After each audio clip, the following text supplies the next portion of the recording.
Students आज हम बात करेंगे अगर हमारे पास जो है क्वाड्रेटिक इक्वेशन में कोई अननोन हो, जैसे यहाँ पे p है, ठीक है, और उसके बाद दूसरी बात यह है कि हमारे पास जो उसके रूट्स हैं यानी x और x की जो दो वैल्यूज आती हैं यहाँ से, अगर उनकी बात की जाए तो अल्फा बीटा के फॉर्म में जो दो रूट्स हैं वो एक खास कंडीशन में गिवन है, यानी 2 times of alpha plus 5 times of beta जो कहता है 7 के इक्वल होता है।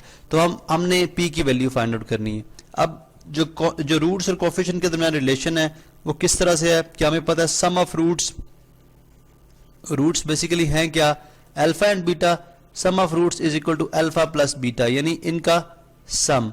अगर इनकी सम की बात की जाए हमारे पास alpha plus beta is equal to आ जाएगा minus coefficient of x square, coefficient of x sorry divided by coefficient of x square. ऊपर सिर्फ कोफिशिएंट ऑफ एक्स है और नीचे कोफिशिएंट ऑफ एक्स स्क्वायर है।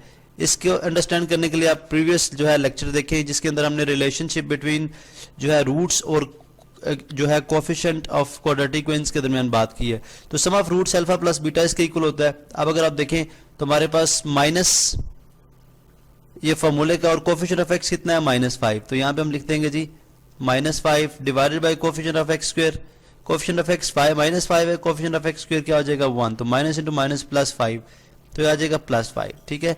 तो यहाँ से हमें पता चला जी अल्फा प्लस बीटा जो है that is equal to +5।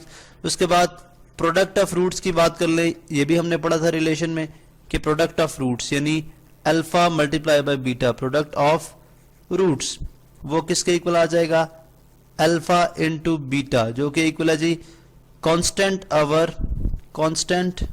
Divided by coefficient of x square. अब कोफिशिएंट ऑफ एक्स स्क्वायर क्या है, वो 1 है। कांस्टेंट हमारे पास अगर आप देखें तो p है, तो p बाय 1 आ जाएगा which is equal to p। तो हमारे पास जो सेकेंड इक्वेशन यहां से आ रही है वह जी alpha beta is equal to p। यहां से अगर आप देखें तो हम यहाँ पे इसको इक्वेशन नंबर 1 कह देते हैं और इसको यहाँ पे हम इक्वेशन नंबर 2 कह देते हैं।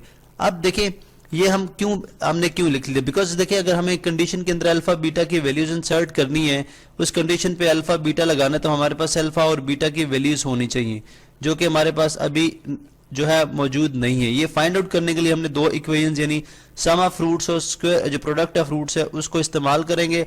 अब यहाँ पे अगर आप देखें तो हमारे पास यहाँ से बीटा कितना आ जाएगा, बीटा यहाँ से अगर आप देखें तो बीटा हमारे पास है जी 5 माइनस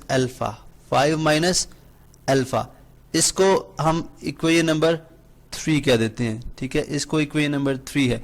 और एक हमारे पास जो मजीद हमें जो गिवन है स्टार्ट में वो भी अगर आप देख लें तो हम उसको भी लिख लेते हैं जी 2 alpha once again 2 alpha plus 5 beta is equal to 7।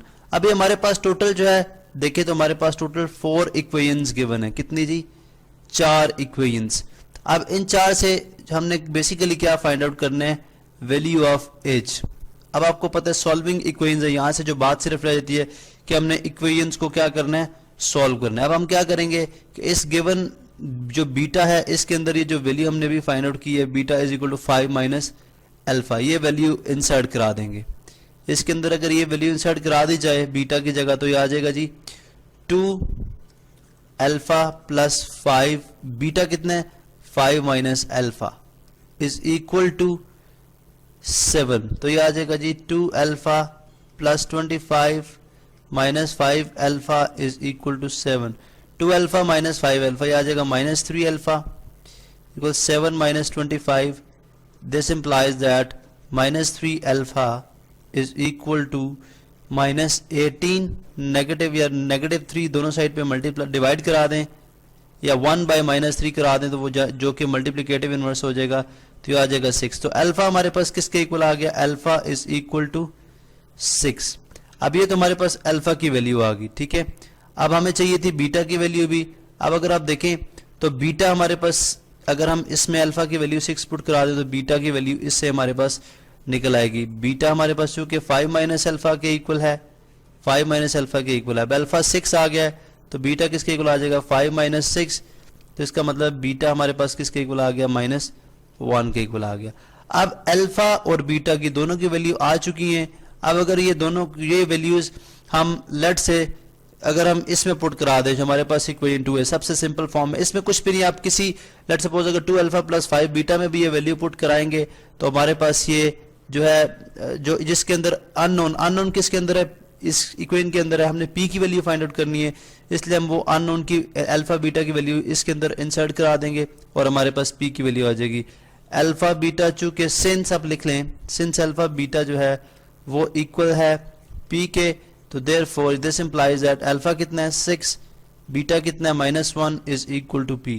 तो यहाँ से p की वैल्यू आ जाएगी जी, p किसके इक्वल आ गया -6 के। तो आपने देखा किस तरह से हमने सम ऑफ रूट्स और प्रोडक्ट ऑफ रूट्स का जो कॉन्सेप्ट है उसको इस्तेमाल करते हुए जो क्वाड्रेटिक इक्वेशन में अननोन कांस्टेंट था जिसको जो p था उसकी वैल्यू हमने फाइंड आउट की।